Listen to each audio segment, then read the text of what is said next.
1,00,000 మంది శివభక్తులతో కలిసి మహారుద్రాక్ష పూజలో పాల్గొనండి. వెంటనే కాల్ చేసి మీ పేరును నమోదు చేసుకోండి. నమస్తే రమగారు. నమస్తే జయ. రమగారు, భగవంతుని ఆరాధించటం ఒక్కొక్కరం ఒక్కొక్క పద్ధతిని ఫాలో అవుతాం.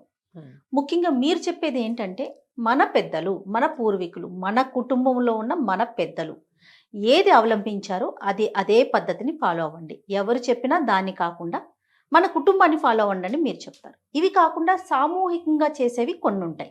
అది ఎవరు చెప్పినా చెప్పకపోయినా దాన్ని మనం ముందుకు తీసుకుపోతూ ఉంటాం. ఈ మధ్యకాలంలో మనం చూస్తున్నాం కొన్ని కొంతమంది చెప్పడం, పెద్దలు గురువులు చెప్పడం, రకరకాల దేవతల్ని కొంతమందిని పూజించటం వల్ల కొన్ని శక్తులు వస్తాయని, చాలా అంటే అపారంగా చాలా తక్కువ సమయంలోనే ఆ దేవతల అనుగ్రహానికి మనం లోనవుతామని, కాస్త కష్టతరమైన ఇలాంటి పూజలు చేయాలని, ఇలాంటివి మనం వింటూ ఉంటాం. నాకు ఒక అనుమానం వస్తుందండి, ఇవి అందరం చెయ్యొచ్చా? ఎవరైనా చేసుకునేవేనా ఇవన్నీ? ఎందుకంటే సామూహికంగా వింటూ ఉన్నాం. మనం ఎప్పుడు వినని కొన్ని దేవతల పేర్లు, దేవుళ్ళ పేర్లు కూడా వినేసి ఈ వ్రతం, ఈ పూజ, ఈ నోము అనేది మనం వింటూ ఉన్నాం. అది ఎంతవరకు కరెక్ట్ రమ్మగారు? ఇప్పుడు కూడా స్వధర్మ నిధనం శ్రేయ, పరధర్మము ఎప్పుడు భయావహంగానే ఉంటుంది. సాత్విక దేవతారాధన సమయాచారమే మన పద్ధతి. మనం మామూలుగా కూడా ఒక 50 ఏళ్ల క్రితం, ఒక 30 ఏళ్ల క్రితం మన ఇంటా వంట లేదు. మన చిన్నప్పటి నుంచి మన ఇంట్లో దీపారాధన కూడా తెలియని వాళ్ళు చాలా మంది ఉంటారు. అవును. క్రమంగా ఏంటంటే మనకి ఏమైనా సమస్యలు, మనకే ఏదో ఆస్థ దేవుణ్ణి చేసేసుకోవాలి అని దేవాలయానికి వెళ్తే ఎవరో ఏదో పూజ చేసుకున్నారు, అది బాగుందని చేస్తారు. సత్యనారాయణ వ్రత కథలో అలాంటిదే చూస్తాను చూడు మనం. అవును అవును. ఎక్కడో దారేపోతూ వాళ్ళు ఎవరో చేసుకుంటూ ఉంటే ఇది ఇంత మంచిది, ఇది ఇంత సింపుల్ అంటే చేసుకోవటం. ఒకళ్ళని చూసి ఒకళ్ళు నేర్చుకున్నారనే సత్యనారాయణ వ్రత కథ మనం ప్రతి పెళ్లిలోను, ప్రతి గృహప్రవేశంలోనూ వింటామా? అవునండి. ఈ కార్తీక మాసం అయితే ఎన్నిసార్లు ఎంతమంది ఇళ్లలోకి వెళ్తామో ప్రసాదం తెచ్చుకోవటానికి. ఇది పాయింట్. కాకపోతే సాత్వికమైన దేవతల ఆరాధన ఎవరి దగ్గరైనా చూసి విని కాదు, వినిలేదు. సత్యనారాయణ వ్రతంలో ఆ దేవతార్చనని చూసి ఆ తీర్థప్రసాదం స్వీకరించి ఈ స్వామికి నేను కూడా చేస్తానని చెప్పుకున్నారు. మీరు కూడా చూడాలి, తెలుసుకోవాలి, అప్పుడు ఏదైనా చేసుకోవచ్చు. ఇక్కడ సాత్వికం అనేది ఒకటి, సాత్వికమైన దైవం అనేది ఒకటి ఉంది. మనకి సాత్విక దైవాలు సాధారణంగా విష్ణువు, లక్ష్మి, మన దసరాలో అమ్మవారు ఏదైనా చదువుకోవచ్చు, చేసుకోవచ్చు. దీంట్లో ఎక్కువ బలవత్తరమైన శక్తుల గురించి దశమహావిద్యలు చెప్తారు. తర్వాత మనం ఎప్పుడు చేసుకునేవి రెండు నవరాత్రులు. ఒకటి వసంత నవరాత్రులు, రెండోది శరణ్ నవరాత్రులు. ఇటీవల కొంతకాలంగా యూట్యూబ్లో, మన ఫేస్బుక్లో అన్ని ఏమనాలి దాన్ని, సోషల్ మీడియాలో ప్రఖ్యాతంగా చెప్తున్నది వారాహి నవరాత్రులు, శ్యామల నవరాత్రులు. మీరు నాతోటి కూడా చెప్పించారు. శ్యామల కానీ వారాహి కానీ ఈ సమయాలు మంచివి కాబట్టి ఏదైనా చదువుకోండి అంతే, ఆరాధనలోకి దిగద్దు. నేను చెప్పే కదా ఆ మాట. అవునవును, క్లియర్ గాని. అవును. మీరు అవి చేయకపోయినా నష్టం లేదు. చేసేటప్పుడు జాగ్రత్తగా చేయాలంటే అసలు వారి అమ్మల ఆరాధన ఎక్కడ చేయొచ్చు? ఏదైనా పీఠంలోనో, క్షేత్రంలోనో, పీఠాధిపతుల దగ్గరకు వచ్చేస్తే అలాంటి చోట అటెండ్ చేయొచ్చు, ప్రసాదం తెచ్చుకోవచ్చు తప్ప మనం చేయకూడదు. మనం చేసుకునేదైతే కాదు. అంటే చేయటం వల్ల ఇబ్బందులు ఉంటాయా, లేకపోతే ఏదైనా లోపం జరిగితే సమస్య వస్తుందా? సరిగ్గా చేయకపోతే బెడిసి కొడతాయి. నీకు సరిగ్గా అంటే నీకేం తెలుసు? మొదట అసలే తెలియదే మనకి. మనం విని వాళ్ళు వీళ్ళు మేం చేసుకున్నాం అని చెప్తే నువ్వు విని చేసుకుంటారు. ఇప్పుడు మనకి ఎలా అయిందంటే, పెద్దవాళ్ళు, గురువులు, లేకపోతే ప్రవచనకర్తలు, చాలా ఎక్కువ విషయ పరిజ్ఞానం ఉన్నవాళ్ళు దీన్ని ఏదైనా ఇది చేసుకోవచ్చు అని చెబితే ఫాలో అవ్వటం కాకుండా, ఇప్పుడు ఎవరైనా సరే మేము ఆ గుడికి వెళ్ళాం, ఆ పూజ చేసుకున్నాం, ఈ గుడికి వెళ్ళాం, ఈ పూజ చేసుకున్నాం, లేకపోతే ఇదేదో చేసాం, విపత్కర పరిస్థితుల్లో ఇది చేసాం, దీనివల్ల జరిగింది అని సామాన్యుల దగ్గర కూడా విని కాపీ చేసుకుంటున్నాం. ఇప్పుడు మొత్తం ఊరంతా పూజలే ఉన్నాయి జయ. అవునండి. ప్రతి వాళ్ళు ఎవరో ఒక ప్రత్యేక దైవాన్ని ఆరాధిస్తూనే కనపడుతున్నారు. అది మంచి విషయం అయినా మంచిదే. కాకపోతే ఇది బెడిసి కొడితే అది ఆలోచించలేకపోతుంది. మనకేం తెలీదు వాటి గురించి, తనకి ఎలాంటి ఆచారం పాటించాలో తెలీదు. చాలా ఇళ్లలో ఆడవాళ్ళు పూజలు చేసుకుంటుంటే మగవాళ్ళు శుభ్రంగా నాన్ వెజ్ వండించుకుని తింటారు. అన్ని రకాల క్రియాకలాపాలు జరుగుతూనే ఉంటాయి. కొన్ని దైవారాధనలకి అవి కుదరకపోవచ్చు. మాంసాహారం ఆవిడెవరికో అమ్మవారికి పెడతారని మీరు ఇంట్లో వండు తినకూడదు. మాంసాహారం పెట్టమని పుస్తకంలో ఉంది, మనకు తెలియదు కదా. అది కాదు జయ. ఇప్పుడు ఒక గన్ను చూపించాం, నువ్వు దాన్ని గుర్తుపడతావు, దాని పేరు నీకు తెలుసు, AK-47. దాన్ని వాడడం నీకు వస్తుందా? వాడెవడో ఒకడు ఇది AK-47 నేను ఎప్పటి నుంచో చిన్నప్పటి నుంచి వాడుతున్నాను, నాకు చాలా బాగుంది అని చెప్తే నువ్వు కొంటావా దాన్ని? కొనం కదా, ప్రమాదం అది. అవునా? ఇప్పుడు ఒక బాంబు తయారు చేయటం, బాంబులు తయారు చేశారు, నాలాంటి మామూలు వాళ్ళని తీసుకెళ్తే దాన్ని మనం వాడగలమా? లేదు. చూసి ఊరుకోవాలి. కరెక్ట్ నమ్మగారు. ఇవి కూడా అంతేనమ్మా. దేవతారాధన ప్రధానమైంది. మన సొంత ఆచారాన్ని పాటిస్తూ వెళ్ళే విధానాన్ని పాటించండి. ముఖ్యంగా ఇతరులు చేసే దేవతారాధనలోకి వెళ్ళొద్దు. ఏదైనా భగవంతుడే కదా అనే ప్రశ్న లేవనెత్తుతూ ఉంటుంది. ఇప్పుడు నేను అదే అంటున్నా, మరి మీకు ఒక దైవం ఉన్నప్పుడు ఇంకో దైవాన్ని నువ్వెందుకు వెళ్ళినట్టు? ఏదైనా భగవంతుడేగా. నువ్వు నూకాలమ్మనో, అంకాళమ్మనో, అంకమ్మ తల్లినో, వీరమ్మ తల్లినో, తలుపులమ్మనో నువ్వు అర్చించేటప్పుడు నువ్వు ఇంకొక వేరే దైవారాధనకి ఎందుకు వెళ్తావు? నువ్వు సేమ్ ప్రశ్న, ఇదే ప్రశ్న, ఇదే క్వశ్చన్. ఇంకా అందులో వేరే నీకు ఒకటి ఉన్నప్పుడు దాన్ని మరింత శ్రద్ధగా చేయి. మీ ఇంట్లో ఏమైనా మరి ఎందుకు పరుగులు తీస్తున్నాం అంటారు? చెప్పండి, మీ ఒపీనియన్ చెప్పండి అమ్మగారు. మనుషులకి ఏమంటారంటే మహత్వాకాంక్షలు ఉంటాయి జయ, ఏదో కావాలి ఎప్పుడు కూడా. ఇక్కడ ఏదో సమస్యలు ఉన్నాయి, మనం రోజువారీ చేసేవి చేస్తూనే ఉన్నాం. ఈ ఇంట్లో ఇన్ని ప్రాబ్లమ్స్ ఎందుకు ఫేస్ చేస్తాం మనము? చాలా కష్టాలు ఉన్నాయి. వారాహిం చేస్తే అదేదో కష్టాలు తీరుతుందని ఒక అమ్మాయి ఎవరో చెప్తుంది, ఒక అమ్మగారు చెప్తారు, అటు పరిగెడతారు. అక్కడెక్కడికో వెళ్ళండి జయ. ఇందులో దర్గాలను కూడా చెప్తారు జయ. అవునండి. ఇప్పుడు అలాగే కదా పరమతంలోకి వెళ్ళిపోతున్నారు మన వాళ్ళు. ఆయన్ని నమ్ముకో, నీ కష్టాలు తీరుస్తాడు. అసలు కష్టాలు లేకుండా ఎవడైనా లోకంలో మనిషి ఉంటాడమ్మా? ఏ మతంలో ఉన్నా, ఏ మతం వాడికైనా జబ్బులు తప్పవు. ప్రేమించుకోవటాలు, లేచక్కపోవటాలు ప్రతి దాంట్లోనూ ఉన్నాయి. పిల్లలు మాట వినకపోవడం ప్రతి దాంట్లోనూ ఉంది. ప్రమాదాలు ప్రతి వాళ్ళకి వస్తాయి. అందరం మనుషులమేనా? వాళ్ళు ఏమైనా దిగొచ్చారా? వాళ్ళు దిగొచ్చింది లేదు, మనం దిగిపోయింది లేదు. మనమే తెలియక మనం కూర్చున్న కొమ్మని నరుక్కుంటున్నాము. కూర్చున్న కొమ్మలు నరుక్కోకండి. మీరు కూర్చున్న కొమ్మకి పువ్వులు పూయించే ప్రయత్నం చేయండి. దానికి సరైన పోషణ చేయాలి ముందు. ఇప్పుడు మన ఇంట్లో మనకు ఒక పద్ధతి ఉంది, ఏదో ఆరాధన, వీళ్ళు మీ ఇంట్లో ఏం లేదు, మా ఇంట్లో ఏమీ లేదండి అంటారు. నేను ఈజీ మెథడ్ చెప్తా ప్రతిసారి. ఒక పురోహితుడిని పెట్టుకోండి, ఒక్క గురువుని పెట్టుకోండి. యూట్యూబ్లో ప్రవచనకర్తలు కానీ, కథలు చెప్పేవాళ్ళు నాతో సహా, కార్తీక పురాణం చెప్పేవాళ్ళు కానీ ఎవ్వరూ మీ గురువులు కారు. గురువు అంటే మీ అమ్మా నాన్నలాగా మీ కష్టం సుఖం మోసేవాడు. నేనేదో కూర్చుని తీర్పుగా చెబితే నన్ను ఫాలో అవ్వటం పొరపాటు. ఇక్కడ ఇలా ఉంది విషయం వరకు తీసుకోమంటున్నారు. అంతే తీసుకోవాలి.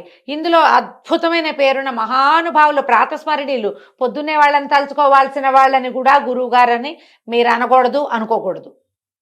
మంచి మాటలు చెప్పేవాళ్ళు మంచి మాటలు చెప్పేవాళ్లే, గురువు కాదు. గురువు నిన్ను సరైన దారిలో నడిపించేవాడు. నువ్వు చేసిన తప్పుని తనదిగా తన మీద వేసుకునేవాడు. ప్రవచనకర్తల్ని ఆధ్యాత్మిక గురువులుగా మీరు అనుకున్నారనుకోండి, పోనీ ఉండండి అలాగే, వాళ్ళు చెప్పిందే. అలా ఉండరు. మీరు ఆ గురువుని వింటారు, ఈ గురువుని వింటారు, ఇంకో గురువుని వింటారు, మధ్యలో నాబొట్టి పెద్దకాయల్ని కూడా వింటారు. ఇన్ని కలిపి ఇంత కన్ఫ్యూజన్కి ఎందుకు వెళ్తారు చెప్పు? ఇది పొరపాటు కాదు, పొరపాటేనా? మీరు ఏదైనా ఒక దేవతారాధన చేయదలుచుకుంటే దానికి తగిన మంత్రము, విధానము, ఆచారము అవేమి లేవండి. పూజ చేసుకుంటే చాలు. ఏం మాటమ్మా అది? అవేం చేయక్కర్లేదు, ఇది చేస్తే చాలు. అన్నం ఒకటే చాలా నీకు? కూర, పప్పు, చారు, పెరుగు వద్దా? ఖచ్చితంగా కావాలి కదా. ఇవన్నీ ఉంటేగా. పోనీ ఒక్క రోజు అయితే తినగలుగుతామేమో. ప్రతిరోజు తింటావా నువ్వు? ప్రతిరోజు తినలేం కదా. తినలేవు కదా. ఎందుకు ఆ పని చేయాలి? నాకు ప్రతిసారి ఫోన్లు నాకు వచ్చే ప్రశ్నల మీద నాకు ఎప్పుడు అలాగే అనిపిస్తుంది. వీళ్ళు ఎందుకు ఇవేవో పెట్టుకుంటారు? కేకలిస్తా కొంతమందిని చేయ. నా దగ్గర హార్ష్ వర్డ్స్ వినేవాళ్ళు చాలా మందే ఉంటారు. ఎందుకమ్మా ఇవన్నీ చేస్తారు అనవసరం? కాంప్లికేషన్స్ కదా. ఎందుకు వచ్చిన కాంప్లికేషను, ఎందుకు వచ్చిన టెన్షను? చాలా ఒక భ్రమ కింద. ఇది వరకు సంతోషమాతది ఒక భ్రమ కింద ఉండేది. మంగళవారం ఏమంటారు, రాహుకాల దీపాలు భ్రమలుగా ఉండేవి. ఇప్పుడు 7 శనివారాల వ్రతము, 16 శనివారాల వ్రతాలు, తర్వాత ఏమో ఇంకేమిటి, ఇప్పుడు వారాహి రేపు వచ్చేస్తుంది. శ్యామల 2-3 నెలల్లో శ్యామల. వారాహి చాలా అద్భుతమైన దేవత. మనకి కంచి దేవాలయంలో కూడా కనపడుతుంది అమ్మవారు. అమ్మవారితో పాటు బయట ఆ సన్నిధిలో కనపడతారు.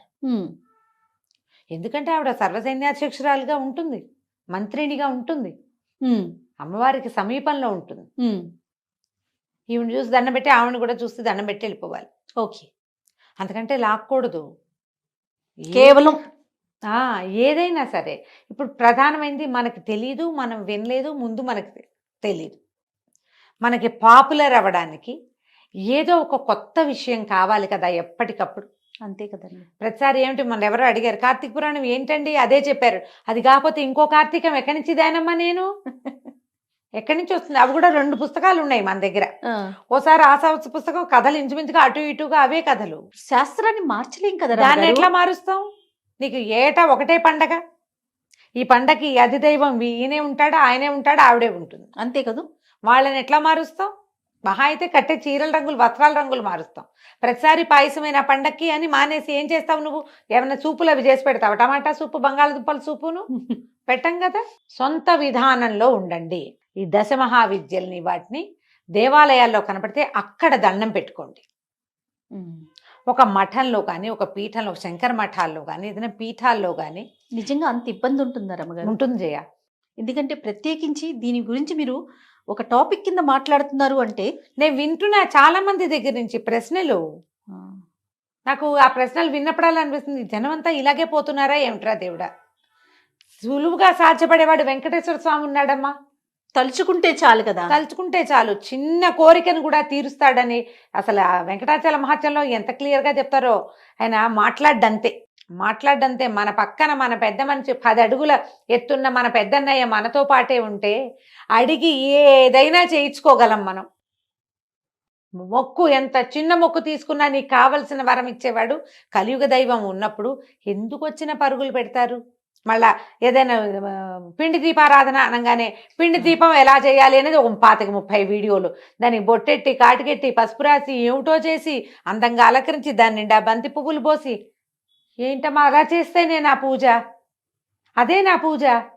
అవేనా దీపాలు చేయాల్సిన నిజమైన విధానం? అదేనా? ఎవరు చెప్పారు మీకు? బ్యూటిఫికేషన్ చేస్తున్నారు మీరు. దీపావళికి వాకిట్లో దీపాలు పెట్టినట్టు కాదమ్మా.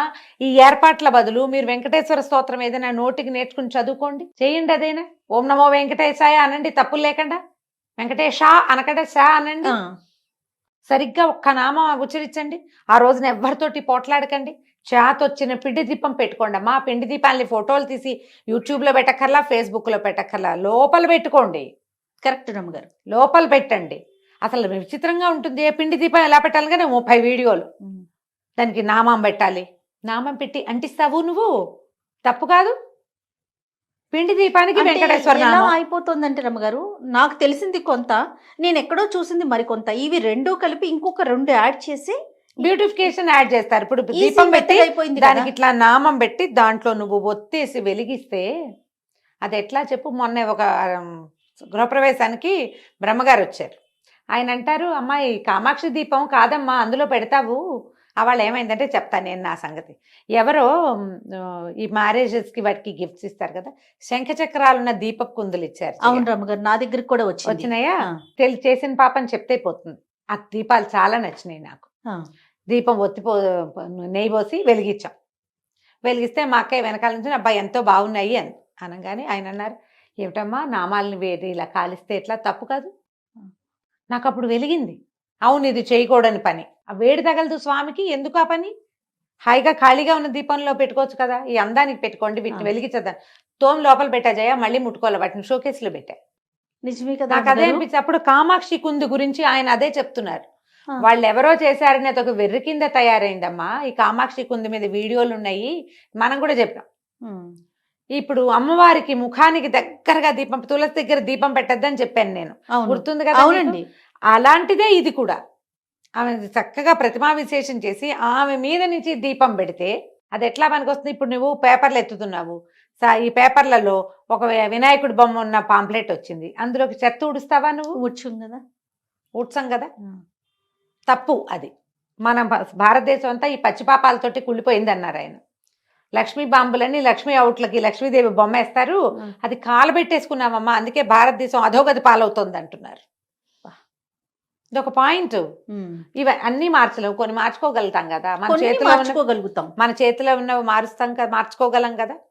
దయచేసి ఉగ్రదేవతారాధనకి వెళ్ళకండి. ఏదైనా ఒక స్తోత్రం చదువుకోవచ్చు, ఓ పండో ఫలమో నివేదన పెట్ట చాలు, అంతకంటే పైకి వెళ్ళొద్దు. దశ మహావిద్యలు కానీ తర్వాత ఏమో ఇంకా ఉన్నాయి మనకి అమ్మవార్ల స్వరూపాలు, మనం ఇవి చేస్తాం కదా ఈ దసరాలో అమ్మవారికి అక్కడ చేస్తారు. మన మామూలుగా మన విజయవాడలో ఏమో అవతారాలు వేస్తారు కదా నవదుర్గలు, నవదుర్గ స్వరూపాలు కానీ వారిని విడిగా అర్చించేందుకు పూనుకోకండి. నవదుర్గలకు స్తోత్రం ఉంది, ప్రథమం శైల పుత్రీచ, చదువుకో అంతే.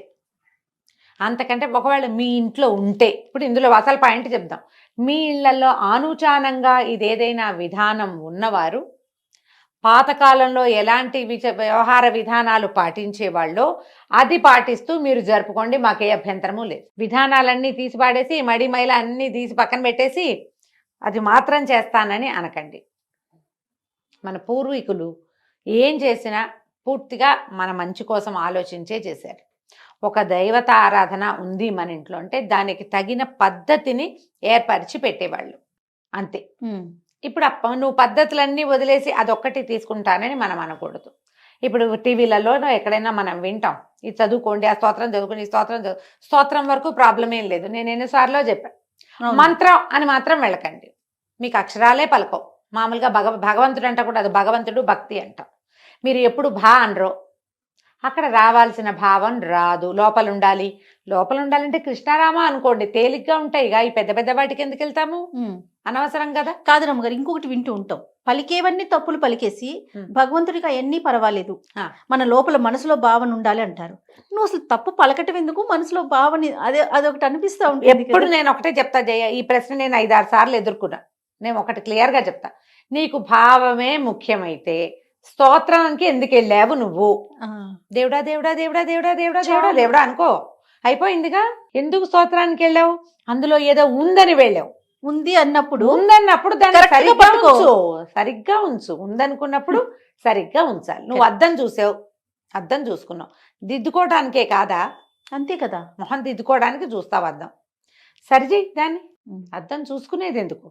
కరెక్ట్ అండి. ఎలా అయినా సరే ప్రపంచం నన్ను యాక్సెప్ట్ చేయాల్సిందేనని నీకు ఉందనుకో, అర్థమే చూడవు, నువ్వు చూడాల్సిన అవసరమే లేదు. నువ్వు ఎందుకు చూస్తున్నావు? ఇది ఆలోచించండి అమ్మా. దయచేసి వీడియోలు ఏవి ఉన్నా చూసి వదిలేయండి.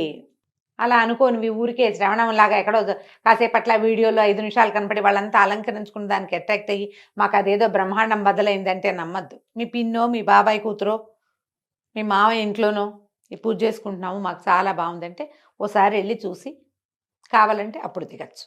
నమస్తే. నమస్తే.